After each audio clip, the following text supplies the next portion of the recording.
Halo semuanya, perkenalkan nama saya Indriarnawati Lutgardis Bivel, NIM 21120282.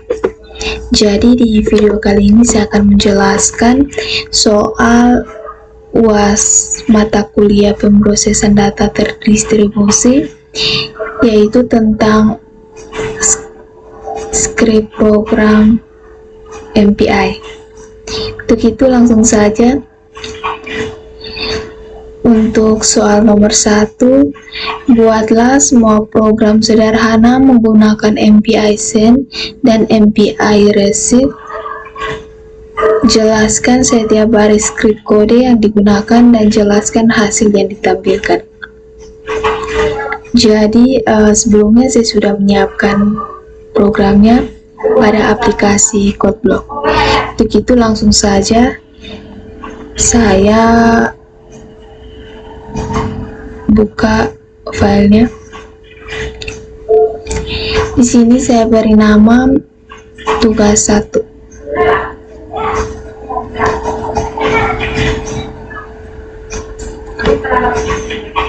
Oke, langsung saja saya akan menjelaskan satu persatu baris perintahnya. Untuk baris perintah include. Untuk baris perintah include ini, dia menyertakan file header yang diperlukan untuk fungsi input-output dan juga fungsi MPI. Kemudian baris perintah init main ini adalah fungsi utama program MPI.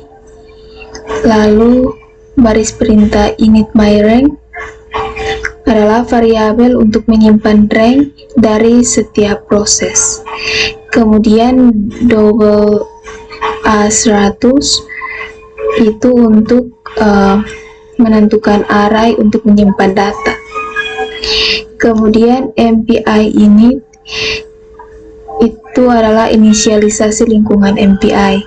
Kemudian MPI comRank ini adalah fungsi untuk mendapatkan rank dari masing-masing proses. Kemudian if myRank sama dengan 0 sampai di else if myRank sama dengan 1 itu adalah percabangan berdasarkan rank proses. Jadi untuk baris perintah ini itu misalkan jika myRank sama dengan 0, maka proses 0 akan mengisi array dengan data dan mengirimkannya ke proses 1 menggunakan MPI send, dan dia akan print proses 0 mengirim data ke proses 1.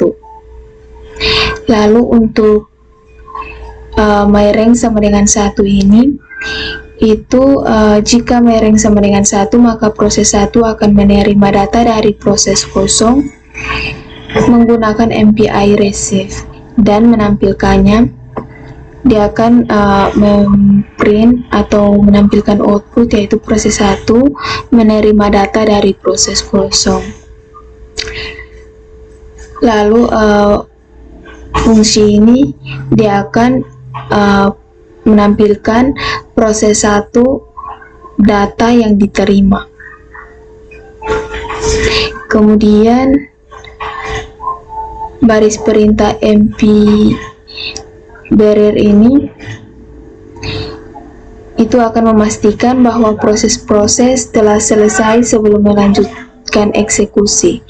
MPI barrier adalah cara untuk melakukan sinkronisasi antar proses. Kemudian MPI finalize ini untuk menyelesaikan lingkup MPI. Kemudian baris perintah yang terakhir yaitu return 0 ini akan mengakhiri program dengan mengirimkan kembali 0. Itu akan menandai bahwa program berakhir dengan berhasil.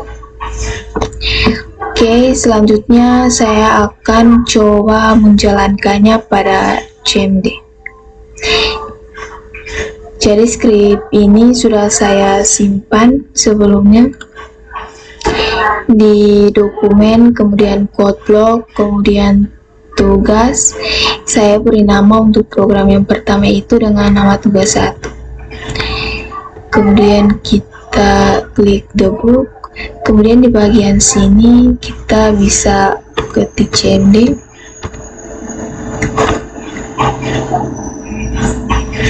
kemudian kita masukkan perintah mpix min n 2, nama filenya itu tugas1.exe, kemudian kita enter. Oke, jadi ini adalah outputnya. Di sini perintah MPI seperti video sebelumnya sudah saya jelaskan bahwa MPI/n itu adalah perintah untuk menjalankan program MPI dengan jumlah prosesor yang ditentukan. Misalkan di sini saya menentukannya dengan angka 2. Jadi dia akan menampilkan proses 0 mengirimkan data ke proses 1, kemudian proses 1 menerima data dari proses 0, dan proses 1 dia mencetak data yang diterima. Oke, seperti itu penjelasan untuk soal nomor 1. Kemudian untuk soal nomor 2, buatlah program sederhana untuk membedakan point-to-point communication antar pengguna explicit synchronization dan juga implicit synchronization. Jelaskan setiap baris skrip kode yang digunakan dan jelaskan hasil yang ditampilkan serta perbedaan antara penggunaan explicit synchronization dan juga implicit synchronization. Oke, sama seperti sebelumnya, saya juga sudah menyiapkan skripnya terlebih dahulu.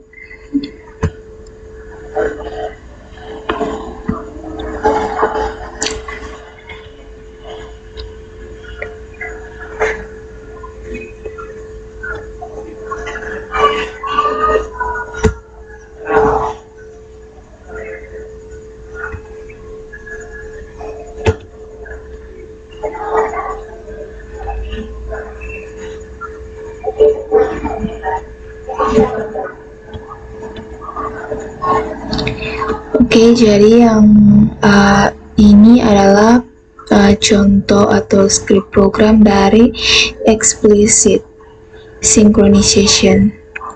Jadi untuk include juga sama pengertiannya seperti program nomor 1. Kemudian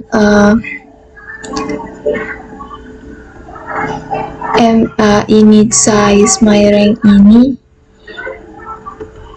yang ini itu untuk mendeklarasikan variabel size untuk menyimpan jumlah total proses. Untuk myRank sendiri itu sebagai variabel untuk menyimpan rank dari proses saat ini, dan i sebagai variabel loop.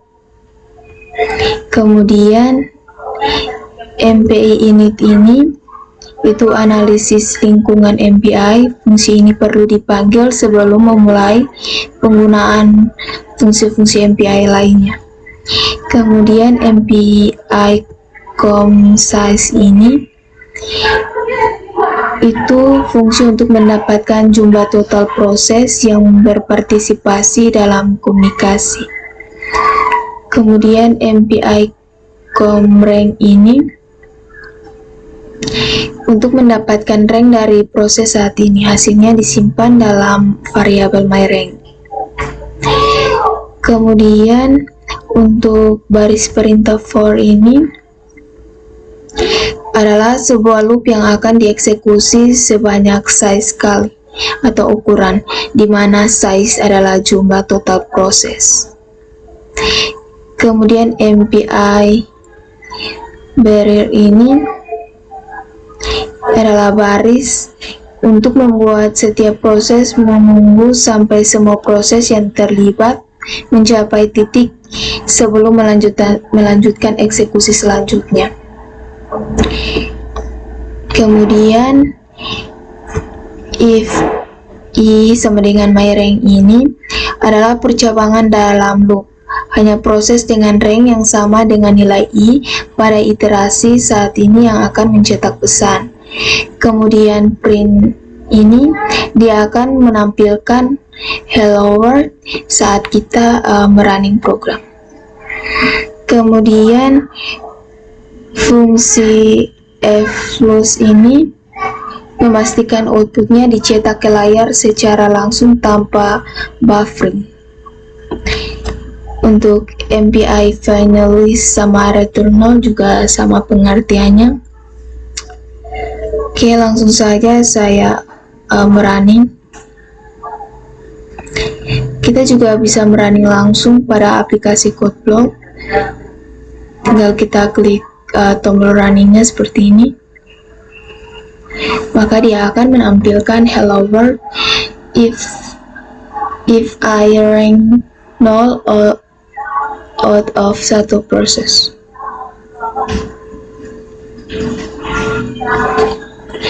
Oke, jadi ini adalah contoh penjelasan untuk program explicit synchronization. Kemudian untuk implicit sendiri,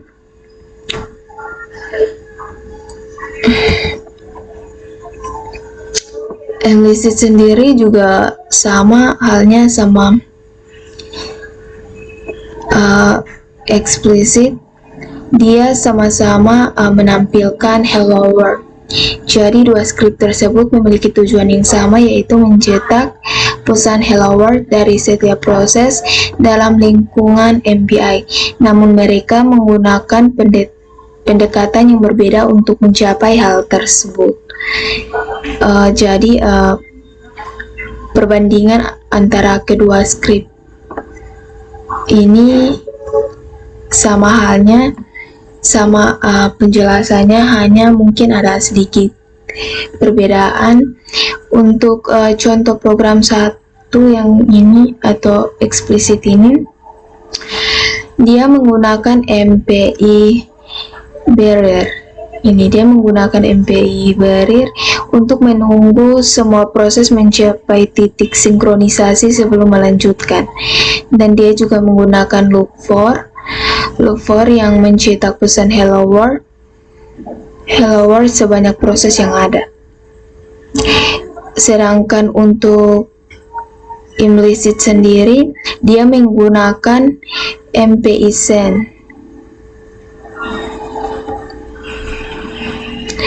MPI send dan juga MPI receive. Receive untuk berkomunikasi antar proses secara eksplisit. Proses dengan rank lebih tinggi mengirimkan pesan ke proses dengan rank lebih rendah, dan setiap proses menunggu pesan dari proses dengan rank lebih rendah sebelum mencetak pesan hello world. Dan dia juga menggunakan variabel flag untuk tujuan pengiriman dan penerimaan pesan.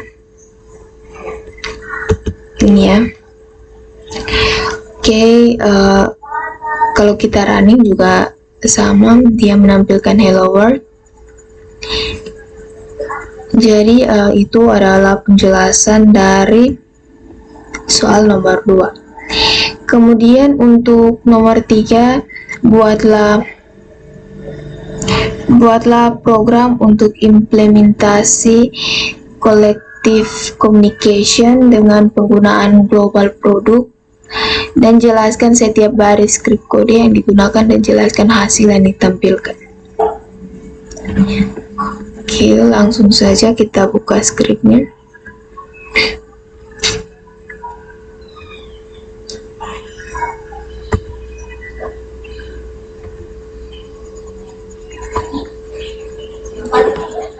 Oke, jadi untuk program ini init main juga sama, adalah fungsi utama program. Kemudian MPI init ini adalah fungsi menganalisasi lingkungan MPI. Kemudian init word train ini untuk menambahkan deklarasi variabel word rank. Ini mendeklarasikan variabel word rank yang akan menyimpan rank dari setiap proses MPI. Kemudian MPI com_rank ini mengambil rank dari setiap proses dan menyimpannya dalam variabel word rank. Kemudian init work size ini untuk menambahkan deklarasi variabel work size. Itu mendeklarasikan variabel work size yang akan menyimpan jumlah total proses MPI. Kemudian MPI com size ini untuk mengambil jumlah total proses dari penyimpanannya dalam variabel work size. Kemudian int local value ini untuk menggunakan word rank memberikan nilai lokal kepada setiap proses berdasarkan rank. Kemudian int global product ini itu merupakan variabel penyimpanan hasil global produk untuk mendeklarasikan variabel yang akan menyimpan hasil akhir dari operasi MPI. Kemudian untuk baris perintah ini untuk proses MPI yang menggabungkan nilai lokal dari setiap proses menggunakan operasi MPI, hasilnya akan disimpan di dalam proses dengan rank 0. Kemudian if word rank sama dengan kosong ini adalah penyataan kondisional yang memeriksa apakah proses ini memiliki rank 0 atau tidak. Kemudian print, dia akan menampilkan hasil global product. Oke, langsung saja kita running.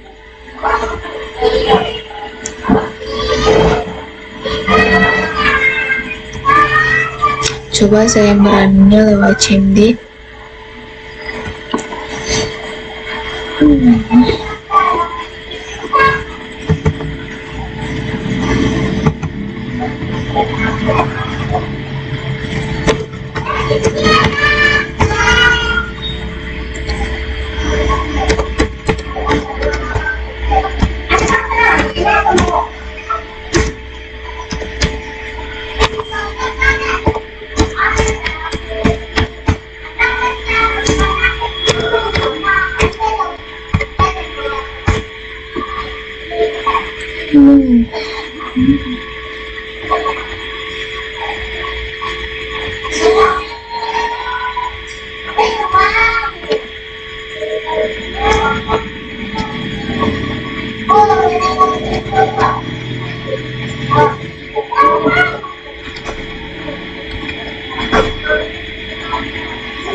Oke, jadi ini outputnya.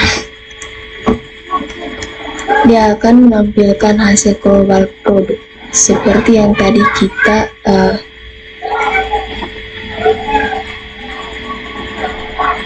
mau untuk diinputkan.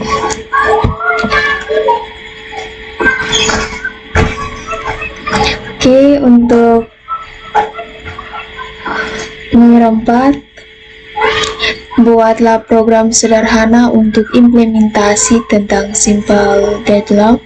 Jelaskan setiap baris skrip kode yang digunakan dan jelaskan hasil yang ditampilkan. Oke.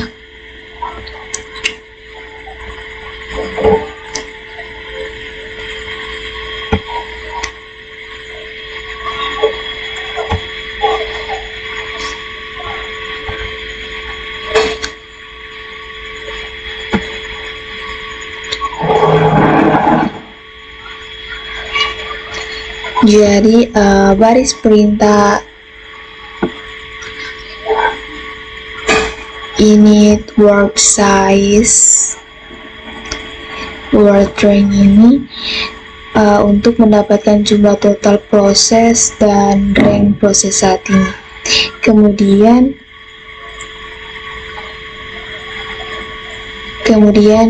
if work size lebih kecil 2 sampai dengan ini, itu untuk memastikan bahwa program dijalankan dengan setidaknya 2 proses untuk menunjukkan deadline.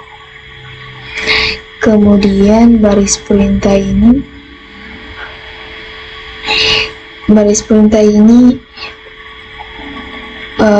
untuk mengirimkan proses 0, mengirimkan pesan ke proses 1, dan mencoba untuk menerima pesan dari proses 1. Kemudian baris perintah elif ini, itu proses 0 mengirimkan pesan ke proses 1 dan mencoba untuk menerima pesan dari proses proses 1 menerima pesan dari proses 0 dan mencoba untuk mengirim pesan ke proses 0. Oke, jadi untuk baris perintah return juga sama untuk mengakhiri program. Langsung saja kita merunning programnya.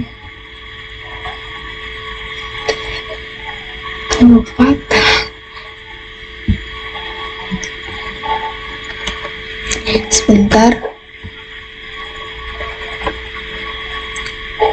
Oke, jadi dia akan menampilkan output, yaitu jumlah proses harus minimal 2 untuk menciptakan deadline. Oke, jadi itu penjelasan dari script nomor 4. Untuk nomor 5 sendiri, jelaskan apa yang dimaksud dengan topologi Cartesian dalam implementasi virtual topologi. Jadi dalam konteks MPI, topologi Cartesian merujuk pada implementasi virtual topologi yang dimana memungkinkan para penggabungan untuk menyusun prosesor dalam suatu grid atau lattice virtual yang mempermudah komunikasi antar prosesor. Topologi Cartesian dalam MPI sendiri menggambarkan susunan prosesor dalam bentuk grid dan juga lattice. Pada topologi Cartesian, setiap proses memiliki koordinat dalam grid tersebut. Ini memungkinkan pengguna untuk dengan mudah berkomunikasi dengan tetangganya di grid tersebut. Jadi beberapa contoh fungsi MPI yang terkait dengan topologi sendiri itu, yang pertama ada MPI card grid, yaitu membuat topologi Cartesian. Kemudian MPI card run untuk mengembalikan peringkat prosesor dalam topologi Cartesian berdasarkan koordinatnya. Kemudian untuk MPI card untuk mengambilkan koordinat prosesor dalam topologi Cartesian berdasarkan peringkatnya. Kemudian yang terakhir MPI card shift untuk mengembalikan peringkat prosesor dalam suatu dimensi tertentu. Oke, jadi sekian dari penjelasan mengenai script program tentang script program mengenai library MPI. Sekian dan terima kasih.